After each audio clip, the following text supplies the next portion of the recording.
കിഴങ്ങ് കറിയാണേ. ഇടിയപ്പവും പാലപ്പവും ഒക്കെ തിന്നാൻ നല്ലതാണ്.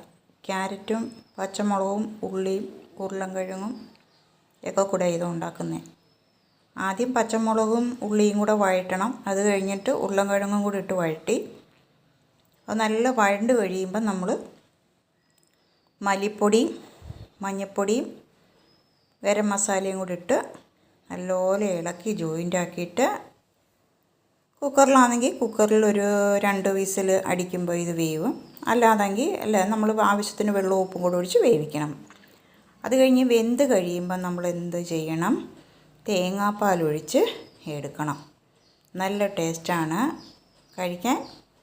അപ്പോൾ ഇത് ചേർക്കുന്നത് മല്ലിപ്പൊടി, മഞ്ഞൾപ്പൊടി, ഗരം മസാല, പിന്നെ ഞാൻ പറഞ്ഞ പച്ചക്കറി അത്രയിട്ട് ഇതുണ്ടാക്കി എടുക്കാം. എല്ലാവർക്കും അറിയായിരിക്കും. ഞാൻ ഉണ്ടാക്കുന്നത് പറഞ്ഞു എന്ന് മാത്രം. ഞാൻ ഇടിയപ്പം ഉണ്ടാക്കി. ഇടിയപ്പം ഉണ്ടാക്കാൻ എല്ലാവർക്കും അറിയാം. Okay, thank you.